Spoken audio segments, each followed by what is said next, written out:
Welcome, everybody. Such a blessing to be in this space one more time with this amazing brother. And yes, thank you, Leo, for being with us one more time and sharing all your wisdom. So excited for today. Yeah, so excited and so happy to be here. We had fun last time, and yeah, I know magic will come through this time too. Yes. So just like at the beginning of every episode, I invite you to close your eyes. Let's take a deep inhale through the nose. Exhale through the mouth. One more time, deep inhale. And exhaling.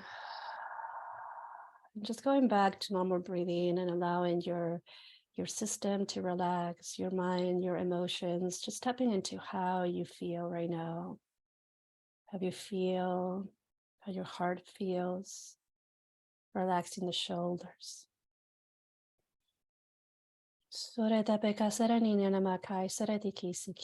And welcoming all the energies present. Welcoming you. Welcome all of us. And setting up a beautiful intention that you receive where you're meant to receive. And let's create a vortex of love. So all our brothers and sisters are able to tap into this energy. And know that they're not alone. Let's take a deep inhale through the nose, hold the breath. Whenever you're ready, relaxing, exhaling.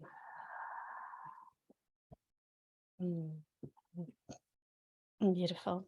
Thank you. I feel so much better now. Merging in this beautiful energy. So thank you, brother. And I really wanted to start this episode because I spaced it out last time about your tobacco blessing. So if you don't mind, if you can share a little bit with us how it is, how your process goes with that. Yeah, sure thing. I'm always happy to talk about tobacco. So before I work with tobacco, today I'm working with Mapacho from Iquitos, organic jungle tobacco from the Amazon. And before I work with tobacco, I always whistle a blessing. And it's a simple melody that was gifted to me. And it kind of just changes the energy of the Mapacho or the tobacco I'm working with and helps me focus on what I'd like to do with it and what I'd like tobacco to help me with. So I did that before we started the camera rolling. And then I guess a good way to do it is to make a prayer for you and to make a blessing for Rukmani, my dear sister and friend. And before I do that, maybe it's useful to share the guidance that I was gifted of how to work with tobacco. So when I'm working with it, it always has to be very specific. And I have to talk to the person I'm making a blessing for and really check that everything is in alignment for what they want and they have to specifically request it.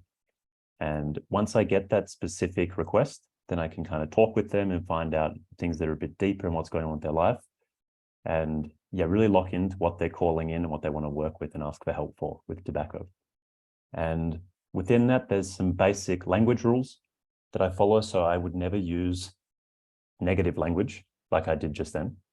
It always has to be positive. So if I'm praying for someone's good health, I wouldn't say, oh, I'm praying for this person to stop being sick. But I would say, I'm praying for this person to have perfect health and to have a perfect, graceful and swift healing. But then they'd also have to request that as well.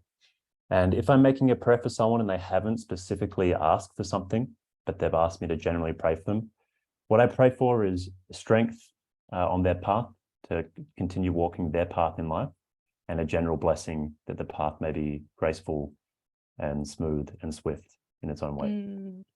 So yeah, if you'd like, I can make one for you. We can talk about what you'd like me to pray for, and then I can show your audience how I do it. For sure, I would love to.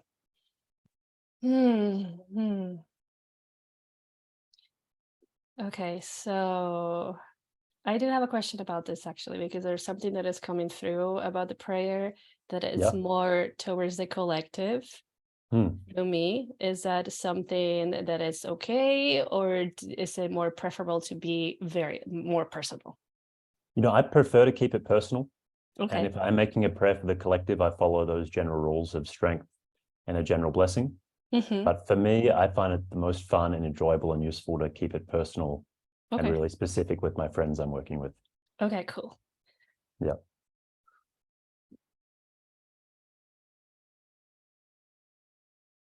So for me, it's more about allowing my voice to fully come through. And I shared with you a little bit after the last episode that there's a lot of cracking that happens in my neck, and it's totally related into my heart. So there's a lot of steel wounds that came up last week. Last week I went through this amazing summit with a beautiful sister, Dominique Suniga, that she's just the alchemist of sound, honestly. And I realized how empowered I feel when I just let my voice come through and not necessarily wanting to like hit this super high notes or making it feel nice, just letting it fully come through. And it's happened in ceremonies at times, it's happened when I've been like very present and of course, I know that it's not just me, it's something bigger than me coming through for myself and others. So just relaxing more into my throat area and connecting with my heart so that can come through. Yeah.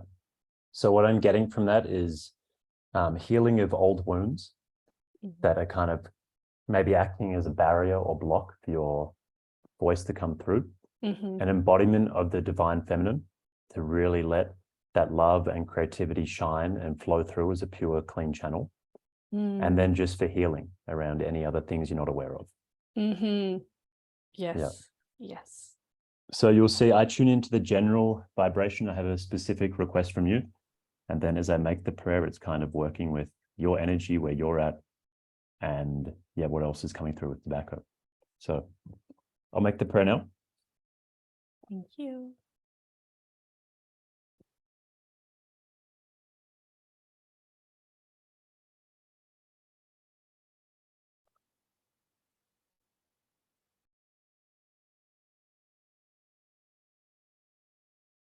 I make a prayer for my friend and sister, Rukmani. May her voice heal. May she fully step into the divine embodiment of the divine feminine. May she be empowered, share her greatest gifts, and let her voice shine. May she be a pure, clean channel for her highest voice and her highest frequency to come through. And may she have a blessing in her healing process to embody this whole journey of coming into the divine feminine and divine unity. I ask my whole team to help her, Rukmani's whole team to help her, and may it be easy, graceful, swift, and wonderful in her process. Aho. Aho. Thank you. Wow. You're very welcome. You know, it's really interesting that before we got on the call, I was sharing with you that I was sitting with Rape and and he was just working on my throat too. Yeah. And he's like, let's just open it up more and let it come through. I was like, okay. And, you know, cracking and which honestly doesn't look very pretty. I remember one time I was like, I wonder how that looks like. So whenever my neck would be cracking, I just like went into the mirror. I'm like, yeah, no wonder why when Derek and I were going through the whole thing of cracking in the necks, he's like, I can't take you seriously when you're like this. And so, yeah, thank you. This feels so beautiful. I'm so grateful. You're very welcome. Oh, yay. So it feels so good to go into today's topic. And I actually feel the call for you to introduce this if that feels good for you. Yeah, very happy to. So last time we spoke about the personal evolutionary process that each human has the opportunity to go through. And I'll say this, that it's not linear, it's not clear cut. It's not like we go through one process and then we're immediately on to the next one. They're kind of all happening at one time. And maybe one is more in focus or one is more kind of the season of this thing, but they're all happening at the same time. So, you know, I believe that we all start off as this kind of juvenile feminine archetype. And the juvenile feminine is like a sponge. She's taking in the whole world around her and understanding society, understanding the world, but also very scared of the world. And, that's perfectly natural. I wouldn't send a 4-year-old child off into the world to fend for themselves. I would protect them, teach them, keep them safe, and help them learn about the world. But with that comes like a few costs or a few kind of consequences of that. And it can be someone who's afraid to start their adventure of their life and to really go out into the world and create magic and start their adventure. And eventually, the next archetype comes into play, which is the juvenile masculine. And that's the kind of fighting with the world, going off into the adventure of the world, causing a lot of chaos, going out and kind of having this idea of, oh, I'm going to be the one who slays the king. I'm going to be the one who becomes the king. I'm going to make it happen. I'm the special one who has to do all these great things that no one else is doing. And, that's great. It encourages someone to start the adventure of their life, to go out into the world, to start creating chaos and to start kind of wrestling with the jungle of the greater universe. But eventually something like clicks and shifts. And I've recently had guidance into this that we can go into. But they transition from the juvenile masculine into the divine masculine. And the divine masculine is not necessarily fighting with the world, but learning how to live in flow with it and recognizing bigger patterns, recognizing how things unfold and having a greater awareness of how things work in the world. And it's very protective. It's very curious. It's kind of no longer fighting with the world, but asking questions and saying, okay, if I do this, how does that work? And building that wisdom of how patterns unfold and how people act, how the world interacts with people and how kind of things unfold. And eventually, once that personal safety and that personal kind of protection has been established through divine masculine of having a good handle on the world, then the divine feminine can show through and really shine and come in. And that's what it's kind of all about. And the divine feminine, for me, I see it as the perfect, clear channel of love, joy, magic, miracles, creation, bringing new souls into the world, bringing new creative projects into the world. And, it's beautiful. But for that to be established and that to kind of feel safe to shine through, it has to feel safe.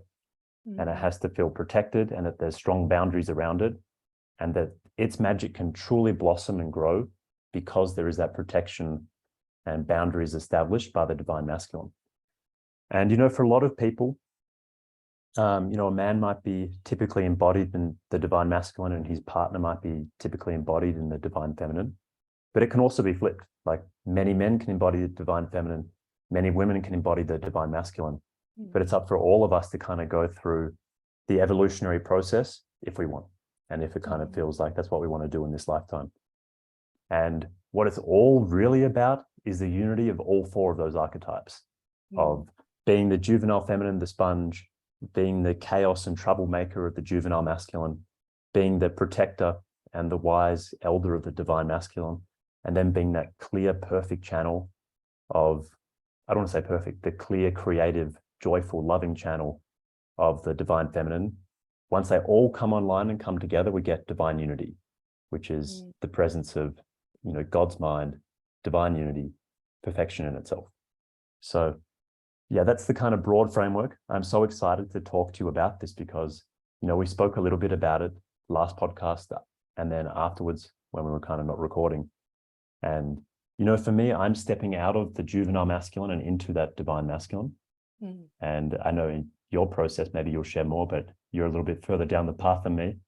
And so it's great for your audience to kind of have 2 people going through, the same path, but at different stages of it. And hopefully we can share some cool stuff from it. For sure. Thank you for sharing. And as you were, talking about each archetype, I'm like, yep, check.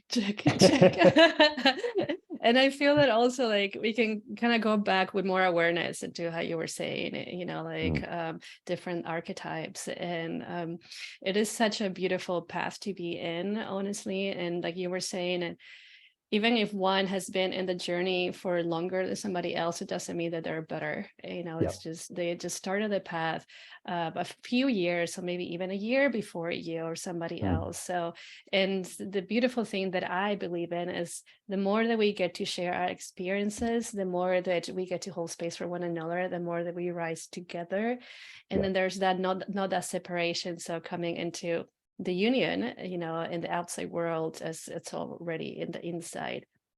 So this is so exciting. I love to talk about these things. So Yeah. And I will just say quickly before we kind of dive into it, there's absolutely no judgment on my part. So when I see someone that's staying in the juvenile feminine or juvenile masculine, there's zero judgment from where I'm sharing from and where I'm coming from. I see it as this kind of perfect process we're all going through. And sure, life can be a little bit tougher for us personally if we stay in a certain archetype longer than what our path is kind of pushing us towards. And there can be some pain and issues that come from that, but it's all part of our own personal evolutionary program, which is what I believe we all came here to do, is to learn, to love, to have fun, and to have the full human experience. Thank you. And totally. I remember receiving a message that, and it might also be in a book, maybe Conversations with God, that it says, everybody's remembering. So, and this honestly helped me so much at the beginning of my relationship with Derek, because he shines so much light in my really dark shadows. And so I remember like going through some of the struggles and receiving this message of he's also remembering he's God, and I'm remembering I'm God. So it's okay, just show grace and show love and compassion for something that perhaps I have already gone through and he's going through, or something that I'm going through and he has already gone through, right? So remembering where we came from before arriving to that specific point in our lives where we are. So thank you for that. And this really, like, the visual for me is Shiva and Shakti, in the Hindu tradition. So Shiva is the one that is waiting at the top, and is really like holding space for Shakti to move and Shakti to be like comfortable with her and dance in her own beauty and strength, while he's just holding this massive space. And eventually she realized how beautiful and powerful she is and how divine she is. And at the same time, she was like, yes, I've been waiting for this moment. And they begin to like dance together and like, the union in so much bliss. And to me, anyways, like my experience with the awakening process of Kundalini has been very similar. And maybe it's not like that for everybody else. And maybe for me, it happened that way because I have a really deep connection with the Kundalini yoga tradition, which is, it really brings into Shiva and Shakti too. And the Kundalini energy is seen as Shakti, the Shakti energy. So as she begins to rise, there's a lot of things that begin to get cleared. And I really loved how you said she must be able to feel safe. Yeah. And that's something so true in my story, because when the Kundalini energy began to rise in me in 2016, I didn't feel safe, but it wasn't, I was married at the time, and my ex-husband, he's an angel, literally, like he's an angel, and he didn't know what to do. I didn't know what to do. My Kundalini teacher had no idea what to do with me. So then it was like this thing of like, what is going on? I feel in me that it's really safe to allow this to, bloom. But then I didn't have the space where I felt that I could just let it come through. Yeah. And so it became like very dark for me, because again, I didn't feel safe allowing that to be expressed. I didn't feel safe expressing that to others because I had this fear that they're going to look at me like I'm a crazy person. And that had been a really deep story in my previous years and in my childhood. So then I just kept everything in, and it was almost like suffering inside while still allowing the process to unfold in some kind of shape or form. And it was when I moved to Thailand, to Copenhagen, that I found that community and that I realized that's normal. And so it was so, honestly, it was so beautiful and refreshing, because it was how my body just was able to do this crazy things, honestly. And it was wild to feel how my body was alive.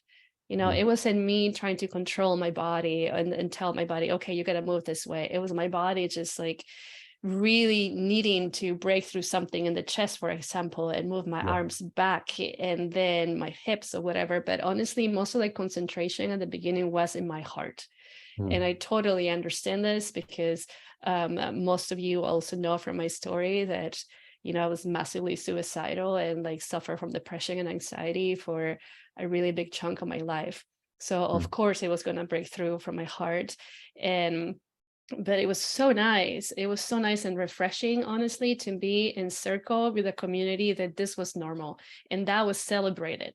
That was so celebrated. As in, like, when you saw a body move at the center of the circle, everybody was like, "Ah, yes." And then, like, seeing that, I was like, okay, we can let this go. And I remember we were doing an inner dance immersion, and my body was starting to like move and crack just randomly, literally, because normally it will do so in trances.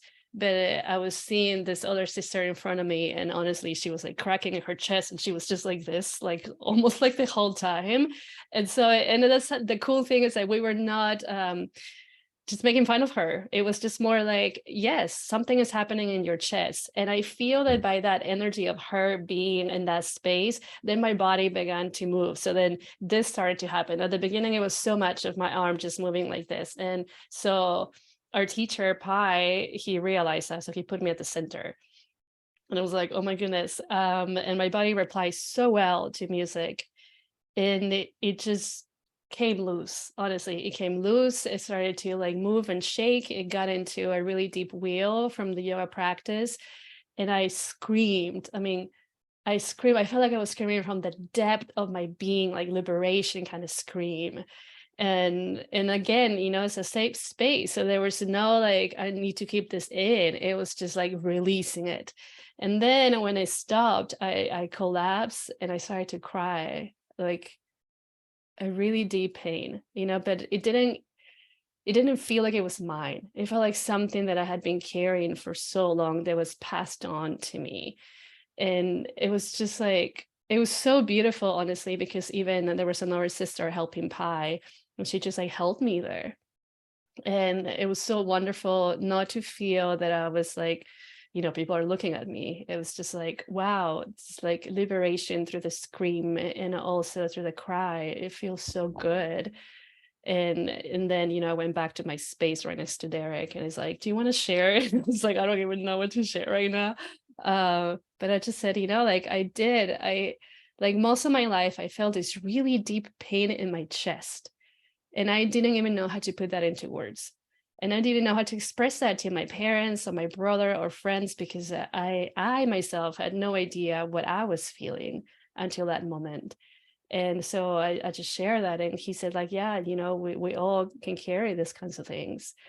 And so that was the beginning, honestly, of just letting her do her thing, because I truly believe that each archetype has its own vibrations and its own intelligence. And so whenever we get out of the way and we let that intelligence work through us, honestly, like deep healing and magic happens. And that is what leads us, to the divine union.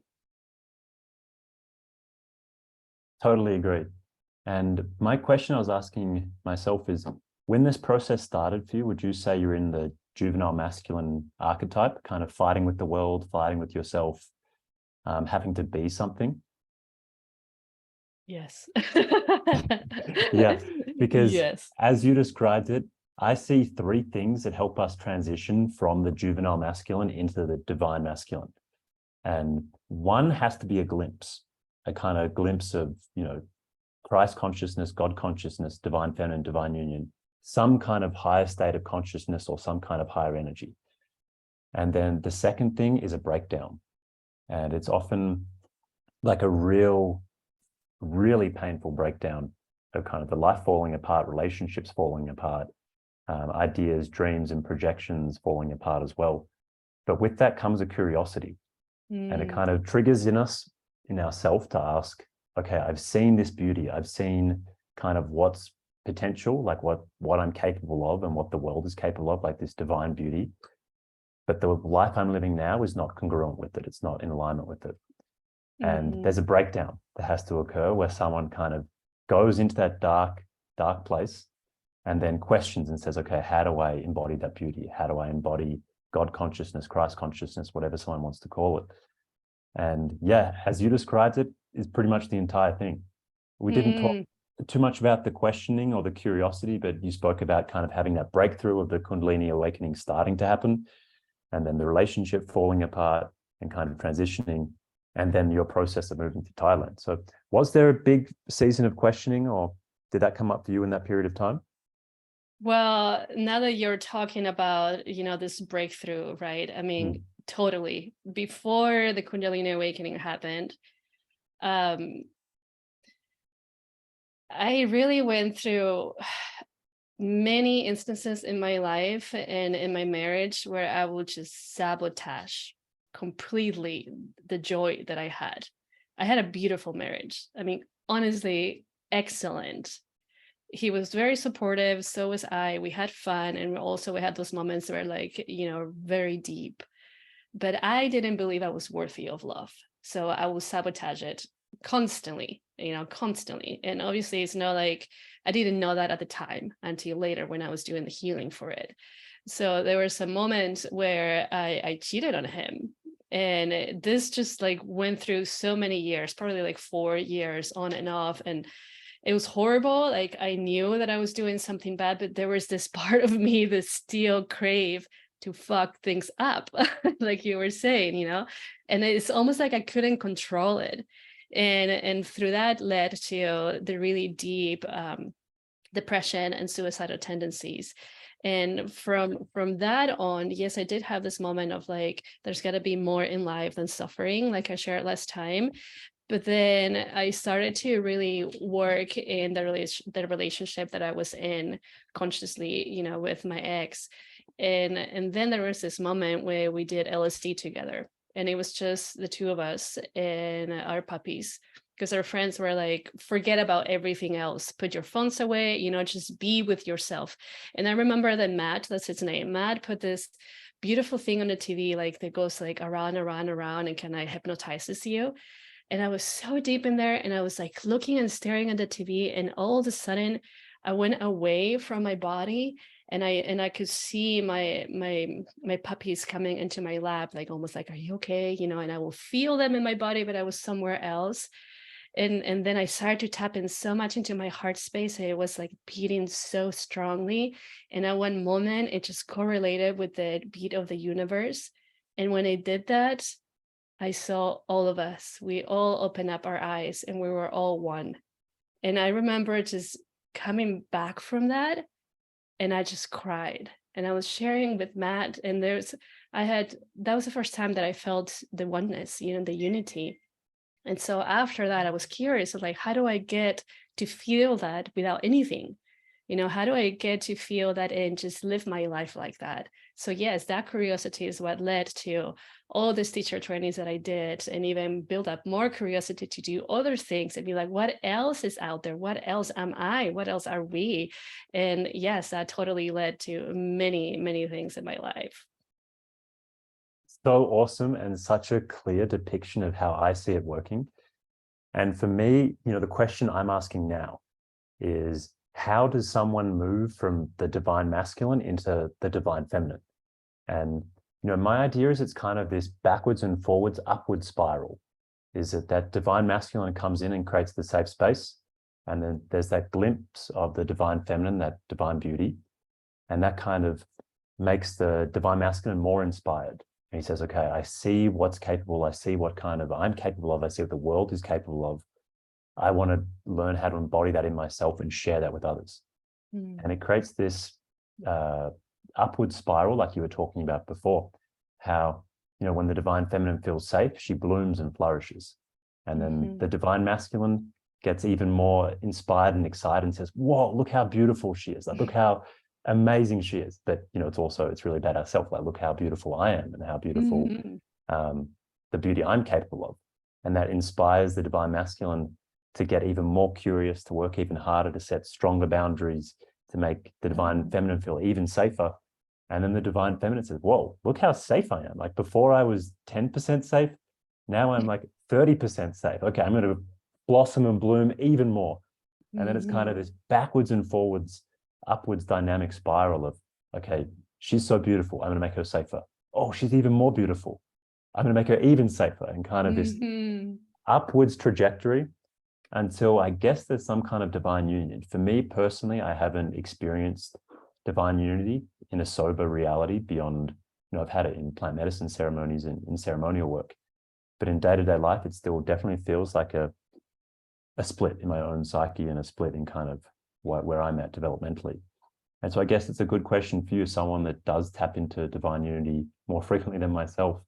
Do you think there is kind of like a focal point when things come together, when the divine masculine and divine feminine are one? Is there something that triggers that? Is there something that pushes that together? Like, how does that happen? I think it really depends on our story, you know, and I've seen this in some of my clients and also my story, because I realized through the awakening process that in a way I didn't have a foundation, like a masculine foundation. I lean on a male for that foundation. And then I've seen this in my family, you know, my mom leans on my dad. I say it happened with my grandma too. It's like the typical, I'm not sure if this happens all around the world, but the typical Hispanic family, right? Like the man is the top of the house, right? And like all the things go to him, and if they don't get done unless he says so. And I mean, maybe I'm exaggerating a little bit, but this is how I saw it growing up, you know. And so then in my marriage, I leaned so much on Matt, even though I still had the powerful presence of the masculine energy. He was my foundation. So the moment that we separated and we got a divorce, which was the hardest thing I had to do, honestly, because we had been together since high school. And at the same time, I was so afraid. I was so afraid because I didn't know of a life as an adult without him, you know, because we grew up together. And then I was afraid that I was going to lose my best friend anyways. But then when it happened and we got the divorce, and it was wild because we were going to Burning Man together after we signed the divorce papers, so maybe a little bit before. But I saw it at Burning Man how honestly my energy was like this, like my masculine energy was so low, it didn't feel like it could sustain me. It didn't feel like the strength that could protect like my feminine, and my feminine was rising, like taking off, you know. And then I realized, wow, I had been given my masculine power away for a long time. How do I get to build my own foundation? So for me, it was really challenging because since the Kundalini, and even before the Kundalini awakening happened, since the moment that I started working with energy, and I knew I had done that for so many lifetimes before, it was so easy to tap into the feminine. It's so easy to flow, receive messages, and all these things. So the challenge for me was like, how do I get to have my own foundation, and for her to continue to feel safe, to continue to rise? And it was a really deep process, honestly, because I had to trust myself. I had to like feel my roots. And this is something that even my Kundalini teacher, one of my first Kundalini teachers, kept telling me, you're so out there, you know, you got to root into here. Because I mean, I have so much fun being out there, you know. It's like, yes, you can create so much, but then we're also experiencing this life, and I have to be rooted in this life. And I didn't know how to root. I had no idea how to do that. And so it was a big process of forgiving, and mostly forgiving the masculine energies in my family lineage, forgiving that they, from my experience, they treated women as less, and forgiving that they did not give space for women to explore their gifts and their power because they were more, you know, in the macho kind of stance. And through that process of forgiveness was where I started to be me, and feel that foundation in me to be okay with my story, be okay with like, my ancestors. And from the forgiveness tapped into the love that the masculine and the feminine have, and allow them to work in unison. Yeah. And thank you for sharing. And the thing that I was getting as you were telling me that story is that maybe the transition, that when we're kind of building up, we really embody one archetype. And maybe the male holds the divine masculine and the female holds the divine feminine. But as you were sharing, that divine union happens when we embody all of them. And when we kind of forgive the masculine, if we're feminine, or we're embodying the feminine archetype, and we kind of say, okay, it's good to be masculine. There's a time and a place to be masculine. I'm grateful for the masculine in my life, for keeping me safe, for sharing about the wisdom of the world and how things work. And also on the male side, for me, I think the transition is not about forgiveness of the feminine, but it's maybe more about kind of acceptance of seeing it not as God, but as something human, and seeing it as not kind of this thing that's so daunting and so like amazing that it's intimidating and terrifying, but seeing it as something that is human and beautiful and relatable. And then as the divine masculine, if I can stop worshiping the divine feminine and relate to it and embody it, and kind of say, okay, it's not out there. It's not something that that Rukmani has or some other woman has, but it's actually something inside of me. And it's kind of, I think for both people or anyone going through this process, it can be really useful to have a partner that bounces off and holds that other archetype. But the divine union comes when we embody, forgive, and relate to it in ourselves, and not just see it just in another person. Totally, totally. And at least for me, it was very helpful to see it outside of me. And like you were saying, relate it to then be like, oh, so I started to use more the mirrors. This person is a mirror of me, of something that is going through inside of me. And then this other person is a mirror of where I'm heading to.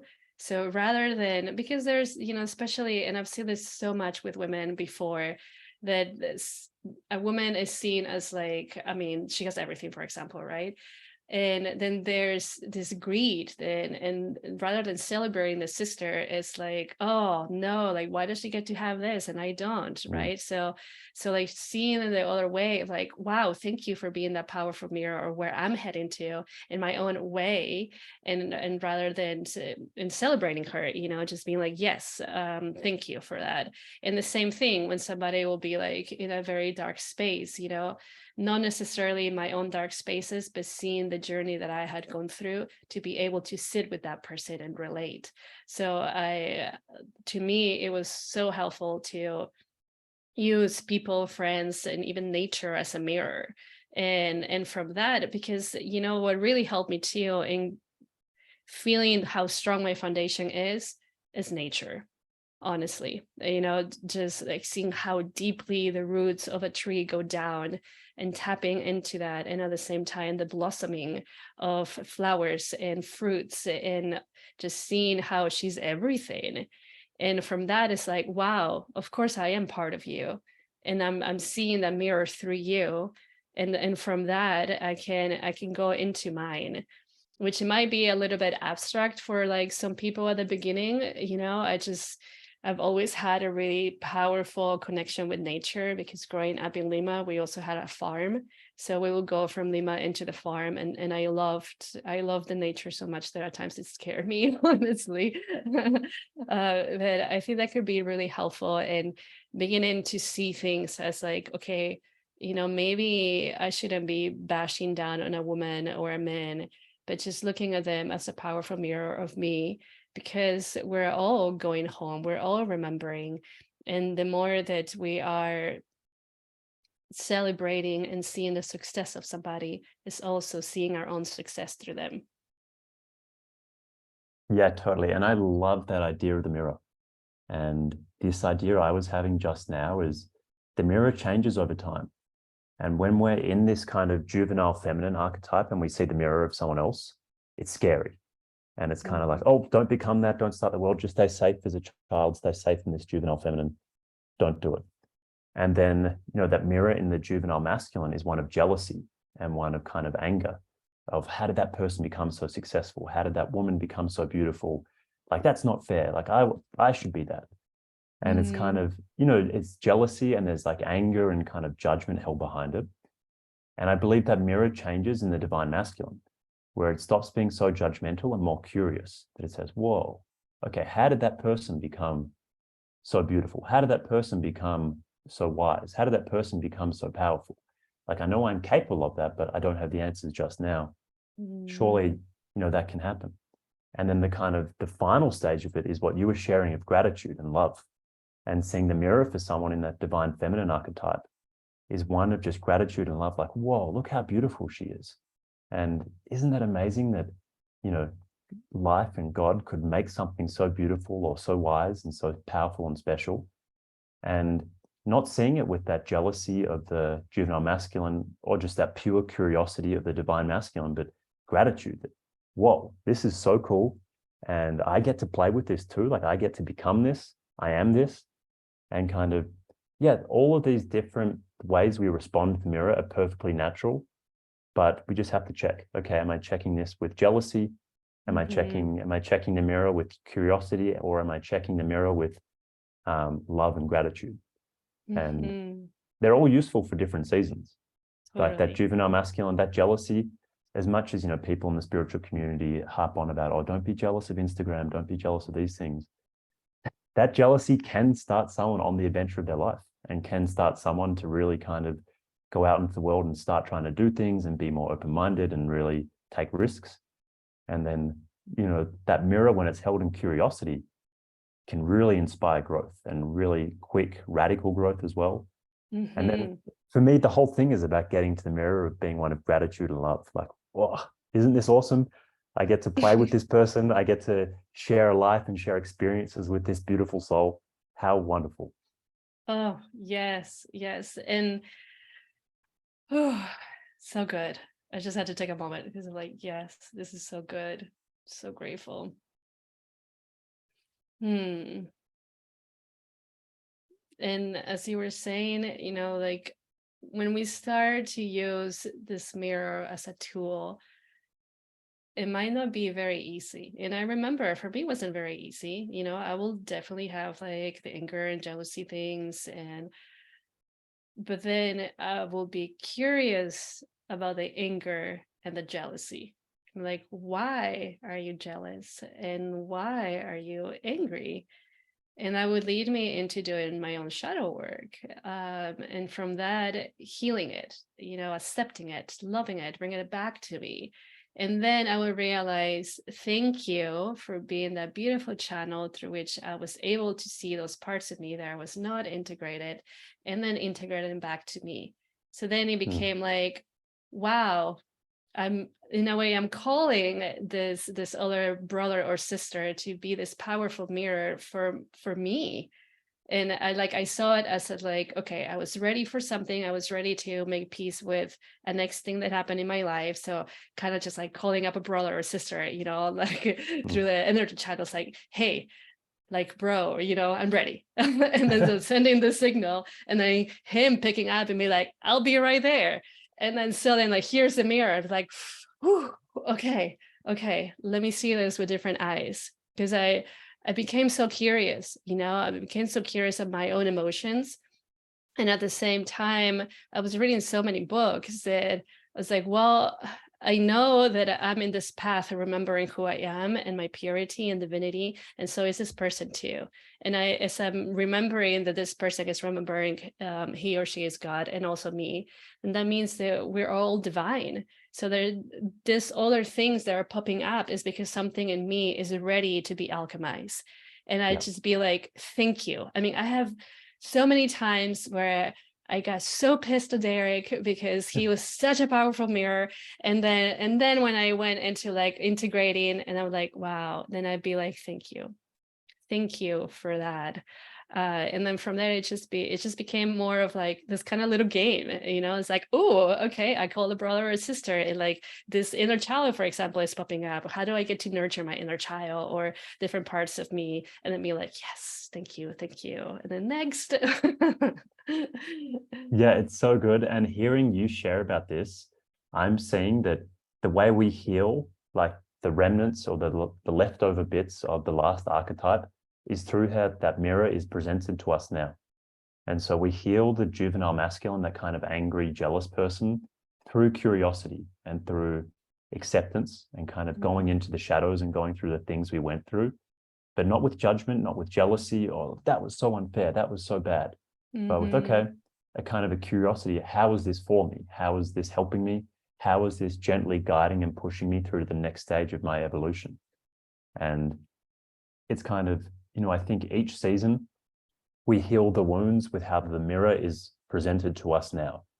So if we're healing the wounds of the juvenile feminine, maybe those wounds are healed by actually having material success, and they're healed by having some success in the world and feeling powerful and feeling, yeah, I made this happen. I had, X, Y, Z successes in my life. And that's how we kind of cure the juvenile feminine or heal the juvenile feminine, is through that lens of the mirror of the juvenile masculine, of one of jealousy and kind of success and wanting to go out and be something and do something. And then we heal the juvenile masculine through curiosity and acceptance, through how the mirror is presented in the divine masculine, of just pure curiosity and pure exploration of the things that we went through and understanding the broader patterns of why they happened, how I caused this, how I made it happen through my actions. And then we heal the things we go through in the divine masculine through love and more gratitude, being like, whoa, okay, I understood this, I set these boundaries, I moved to this place, I did this certain thing, and look how it worked out. It gave me even more love, it gave me even more gratitude. And it's kind of the broad pattern, or the broad thing I see occurring through the whole story of moving through these 4 archetypes, is one of thinking the world's against me and nothing works out and I have to work harder, into being, okay, the world actually is for me. And I live in a benevolent universe that's conscious, and it's benevolent especially towards consciousness, and it wants to see me evolve. And even the things that when they don't work out, they're really working out in the long term. Like they're really, missing out on something that I want now can actually be the greatest blessing longer term. And kind of shifting into this mentality that kind of, I think, comes in the later stages of everything's perfect, it was always perfect, and everything is for me and helping me learn, grow, and share more love and joy and magic in the world. Totally. Yes. And something that can really help, and it really helped me a lot, to bring in that gratitude, even in the most shitty moments, no joke, even till this day, when something is hitting so strongly, I just like close my eyes and I say, thank you. I literally go into like, thank you. I might not even understand this right now, and that's okay. I don't need to, but thank you for what is being presented to me. And that helps me to alchemize the energy already, rather than going into a victim mentality or seeing it from like a lower vibrational state. I'm seeing it with the eyes of love. I'm seeing it with like, yes, like this is happening for me for a specific reason. And again, rather than going into the mind, dropping into the heart. And that's something that it just happened to me, honestly. And I think I shared this with you last time, because the only way I had to let the Kundalini awakening process go was through trust, because there's something that I couldn't see it, I didn't have somebody like telling me this is normal, at the beginning for the first like 3 years or so. And so then, rather than believing that I was going crazy, I just really went into that trust. And I just went like, you know what you're doing, and I'm here, and I'm gonna let it unfold. Just let me feel the presence, let me feel the love. And it's because of that love that I felt every time that I struggle with that is so easy for me to access a deeper love when I'm struggling, when I see somebody else struggling, and the compassion. So I live in my heart, honestly, and sometimes it's so challenging for me to go into the mind. And this is when I need to like activate my divine masculine at times, because when I'm doing things that are very, for lack of better words, human, I just really have to concentrate, and I had to work on that muscle. It's like, yes, there are things that I get done with like the divine feminine, but there are other things that I gotta get done with the divine masculine to hold the divine feminine and to hold all these messages that are coming through, all these dreams, right? Because we're living in this planet, we're living in this world. So of course I have to be here present with my body. And like I said, like that foundation was very challenging. But the moment that I realized that I was missing my life because I was so out there and I wasn't really present here with what I love, the people that I love, and what I love to do and create, then it was like the switch, like turn on, like, okay, so let's bring it here. Let's be in the body. Let's be in this foundation. And it became this joyful moment of like, wow, I get to be in my body, which honestly, like, I hated my body for so long, like for maybe 3/4 of this life. I hated it. I wanted to change everything about it. People made fun of me when I was growing up because I was overweight. And it just all these things, just really got into me. And I recorded those things in my system and I wanted to disconnect from it. But the moment that I realized how beautiful this temple is, and at the same time, the power that it holds, because it holds, based on my story, it holds our story, the story of our ancestors, the story of this land, because we are it too. We might look like we're separate from the earth, but there is like really deep energetic channels that connects us with her. And so when I realized that, I was like, wow, it's like game changer. It's like, yes, let me love this temple. Let me nurture this temple. Let me really love it as much as I can. And I did so much Ho'oponopono on my body. And so many times just crying so deeply because I felt her pain, and I felt that disconnection of like, you wanted to throw me away and you did all these things for so long. And then feeling that connection back, which for me was also part of letting the masculine energy rise and letting my body also hold the energy of Shakti and let her do her thing. Because if I don't feel safe in my body, this process is not going to unfold as neatly or as beautiful as it could, right? I might have like so many amazing people around me, but if I don't love myself, not many things will get done. I just have to face those all the shadow aspects in order to embrace them, to come back into like, yes, I can do this, and I can accept love, and I can accept my own love too. Totally. Did I share something with you last time about falling into gratitude? Did I share that practice? So this is maybe a really nice note to finish on and kind of wrap things up on, because I went through a similar process to you. And this was in 2019. I started a gratitude practice where every morning when I was lying in bed, kind of waking up in that half dreaming, half awake state, I would just list things I was grateful for. And at the start, it was very superficial things. Okay, I'm grateful to have fresh water. I'm grateful to have a roof over my head. I'm grateful to have a comfortable bed. I'm grateful to have a family that loves me. It's not superficial, it's beautiful. But they were kind of very surface level things. And then just before I would go to sleep at nighttime, when I was again in that kind of half dreaming, half awake stage, I would then say things I was grateful for that happened that day. Like, oh, I'm so grateful for this conversation I had with someone. I'm so grateful for, the delicious food I ate. I'm so grateful for the good workout, for the nice books I was reading, for the joyful work I was doing. And, at the start, I really had to force myself. It's like, okay, Leo, just get 3 things. Just get 3 things that you're grateful for. And then after about a month, the vibration started shifting. And I'd have to be like, okay, Leo, only 5 minutes of gratitude. Because it would just start going and I'd be just saying prayers of gratitude for so long. And then at about 6 months of doing this practice, every morning when I woke up and every night just before I went to sleep, I had this incredible sensation of falling into gratitude. And, I liken it to falling into love. And for me, I see love in an energetic color of when it's that romantic, passionate love, I see it as purple or red, kind of a vibrant, explosive, fun, romantic love. And, sometimes earlier in my life, maybe it was a black heart or a black kind of energy of that more pain bodies connecting, but it was still predominantly purple or red. But this falling into gratitude had a feeling of an orange love and kind of falling into a fire of pure blissful orangeness. And, ever since 2019, I feel like I've fallen into gratitude.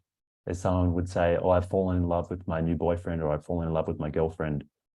I think that, yeah, I fell into gratitude in 2019. And it's been kind of this greatest story of my life of just being grateful for everything that happened, the shitty things, the wonderful things, the boring human things, being grateful for the whole thing. And that's a practice I recommend to a lot of people. And, I'd say to people, just start 3 things, morning and night time, and then give it 6 months. And then in 6 months' time, if you start falling into gratitude, maybe you're more of a receptive or open person than me, and it happens in a month or 2. But 6 months for me was a pretty good time. Thank you for sharing. Yes, gratitude. Wow. It's such a beautiful portal of transformation. And I resonate with that because I do it too in the morning and night. And it just became, I honestly feel like a huge portal opens up within me, and I just receive and give, and feel so many energies around me. And when I wake up in the morning, I also say good morning. Say good morning to the spirit of the house. I say good morning to the Father Sun. I say good morning to Mother Nature. And I start to I go outside into our garden and say hi to all our ancestors, the trees, and everything that is there. In a night, I close a chapter. I see every day like a beautiful page in the book. It's like, okay, after giving gratitude, well, thank you so much for this day. And I'm really excited to flow into the dream space and then go back into this planet again and start a beautiful new chapter or a beautiful new page, which then it happened to me that it really helped so much to know that I can start again and I can begin again, So if one day was pretty crappy, it's like, okay, well, thank you, and I can start over tomorrow. And it can be a little bit different and more magical. Yeah, totally. I had this vision as we were talking about the archetypes, and I just feel a call to share it because I saw them all in a circle. And, thinking about how there's the grandmothers, right, and the grandfathers with so much wisdom, and then there's also the children. So, and then the children learn from the grandparents, right? And back in the day, it was so beautiful how from traditions things were passed on into the children. And I saw them all into a circle and a fire. And there's the grandmother energy, the grandfather energy as the masculine and the feminine energies. And then, there's the other energies of the young masculine and the young feminine. So you probably gave a different verbiage for that, or nouns for that. And so as they are witnessing the love between the masculine and the feminine energies, they get kind of like, when you're looking as a child, something that you really love so much, and you're like, yes, like that. And so from that, they begin to learn, but of course they have to go through their own journey to get to where they are, but they're always there present. It's not that they're away from them. And then in that circle, there's this fire inside and begins to just shoot all the way up. And there's the moment where everybody puts their hands like this in front of this fire, and the young masculine merges with the actual masculine energy. The young feminine merges with the feminine energy, and then they all merge together into the fire. They get shoot up. So it was a really wonderful vision to see. Wow, I love that vision. And when I've been writing this and drawing it, I also use a circle as well, and how they're kind of all feeding into each other and kind of spiraling or helping each other move along. But I hadn't put together that central idea of a fire, and how there's kind of the light of consciousness, or that warm fire that's guiding and helping everything through. Yeah. Mm. And there's this other thing that really wants to come through, that it is possible for you to get there. And of course, it takes your time, right? Imagine when you're nurturing. I see that if you have a pet or if you have a child, right? There's so much love that like gets from the mom or the father, right, into this little being, and you're nurturing this being. Think about you being the mom, you being the dad, you being the sibling, the best friends, nurturing your being. So if you had moments in your childhood where maybe dad wasn't present or mom wasn't present, what your inner being needs is those father figures, so that mother figure, for you to feel safe, for you to know that anything that you wanted to receive and you did not receive, you can give that to yourself. You can learn to nurture yourself and also be open to receive the love of others. And as you receive the love of others and the support of others, there's this powerful activation that happens within you.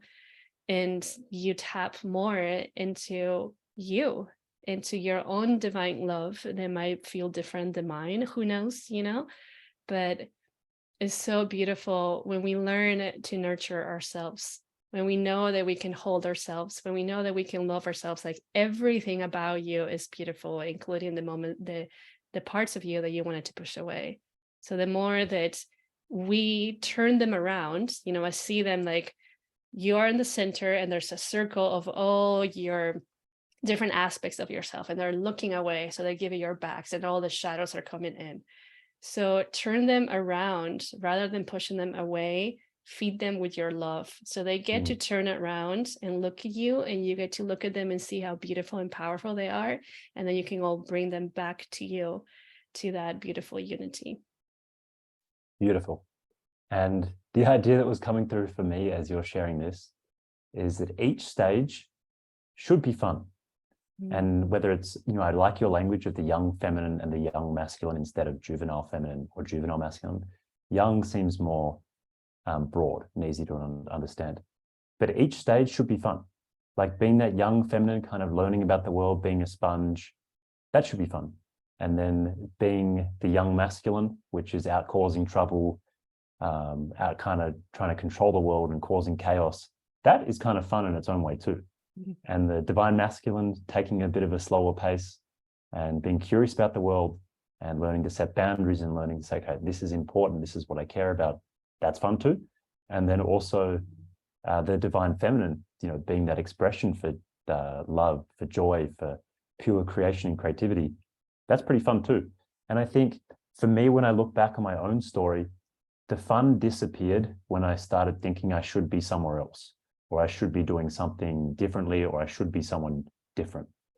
And, I think that's where it gets dangerous to people, because we're told that we all should be doing this. We should be more like this person, or, we shouldn't be our true self. But if we really just accept, okay, I'm in the perfect place for me right now, this story is happening as it's meant to happen, and just embrace the lessons that life is showing us, embrace the fun and kind of that stage we're at. And, I wouldn't, tell someone who is out fighting with the world to go and embody divine love and go and be a channel for pure creativity and creation. I would say, you know what, little buddy, just have fun being chaos. Have fun, have fun burning down the jungle. Have fun kind of being your own silly self, but recognize that at some point in time, life's going to push us into the next chapter. And then it's time for a different type of fun. And yeah, just to flow with that. No judgment, no shoulds, just fun and acceptance for I'm at the perfect place in my journey for I need to be right now. That's beautiful. That's so beautiful and super helpful. And there's another thing that came up for me as you were sharing that. And this all came through our puppy Zeus, because I love this being so much. And I know that we've had so many like lifetimes together in different shapes, but I was laying next to him because he loves to cuddle, and I'm observing him breathing and just being relaxed and feeling his love. And I realized how I love everything about this little dog. well, he's not little, but I just call him little. And then I just had this thing in my head that went like, wow, this is how mothers feel like when they see their child. And this is how fathers feel like when they see their child. And that helped me to accept the love of my parents, because I had the story growing up that they did not like the way that I was. So they expected me to be different. But then tapping into that love, I was like, I have always been perfect for them. They only see perfection through me because they love me unconditionally. And there's something so beautiful to remember, like your parents, whatever happened in your life, the first moment that they saw you, goodness, imagine the love that they felt. That I'm sure that if you're a mom or a dad, you know this love, right? There's nothing that your child can do wrong that it will change this love. And of course, many things happen in life that you will have, oh, who knows, you will get in fights with your dad or your mom and whatever, but that doesn't change the deep love that is shared, that they feel for you. So I trust that this will help somebody like it helped me, and to remember that if there's a deep love that you have, whether it's for your partner or a pet or even your children, right? Remember that exact love is what your parents feel for you, and also the love of Mother Earth to us that holds us through so much transformation. I might add something quickly, because for me, I didn't feel a lot of the love from my father throughout a lot of my life. I felt a lot of the judgment. I felt a lot of the shame of not being the perfect son and these sort of things. And I had a realization recently that, my father, despite all of his problems with, I won't go into the full laundry list of his issues, but the abuse and womanizing and alcoholism and gambling and all these things, that this was actually a very spiritually advanced being. And that in this particular lifetime, he chose the greatest act of service of being small, of being tortured, of being a miserable human, to kind of give me all the issues that I would have, to then spur me on and to encourage me to choose this wonderful wild life that I get to live now. And that, if he had been the perfect dad that loved me kind of in the superficial way of unconditional love, of just, relentless kind of fatherly love, I might never have found this path. And so by him choosing to be so small and him choosing to be so miserable and twisted, it was actually the greatest act of love possible. That it set me up for this just incredible life that I get to live now. And, not everyone has that experience, but for me, I found that a really useful frame to relate to people that didn't have the perfect parent, or didn't have a parent that they felt love from all the time. That, love has many different forms. There's many different ways of expressing it.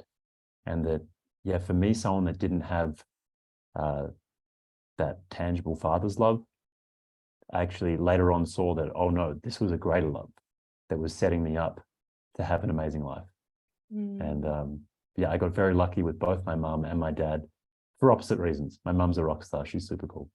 Thank you for sharing. Yes, it's so beautiful when we get to see things differently through the journey, and also give so much gratitude for the things that our parents did that we wish they hadn't done in a way, and then the things that they did do. I went through this.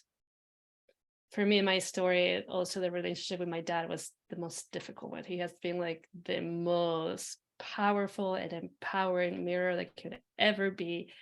And it was last year during the Red Tent retreat in Cusco that I just fully accepted who he was, and realizing, yes, he gives love differently than what I wish I could, that I know how to receive the love.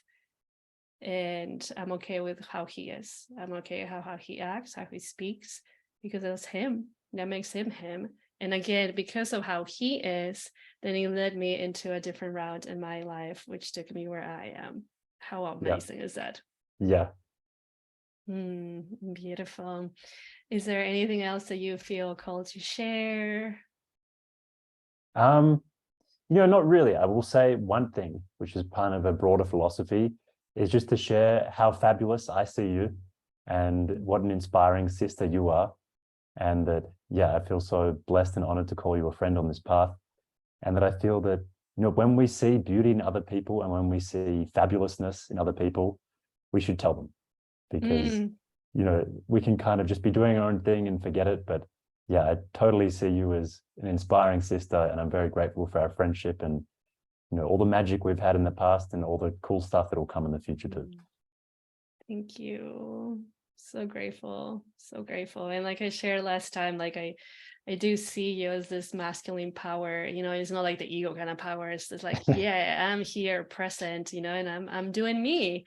And I feel that's so inspiring too.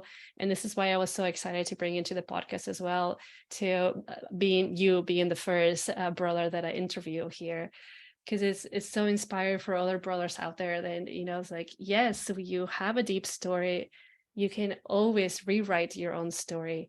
And what a beautiful thing is to hear your story from the last episode, and then coming into this beautiful conversation that some people will be like, whoa, what just happened? And so I'm so grateful too. Thank you so much, and thank you for being here. I really look forward to whatever else comes through in the form of creation, and know that you always have a space here to share if you like to share about Oh, thank you anything so much. else. Whenever your second book is ready, please, yes, let us know and share about it, because I would love to read it too. And I'm so intrigued by it anyways. I'm sure it will be amazing. Wonderful. Thank you so much. That means a lot. Mm. And thank you everybody for tapping in. So, so grateful. If you have any comments, questions, whatever, you can always reach out to any of us too. And I'll tune next time. Ciao, fees.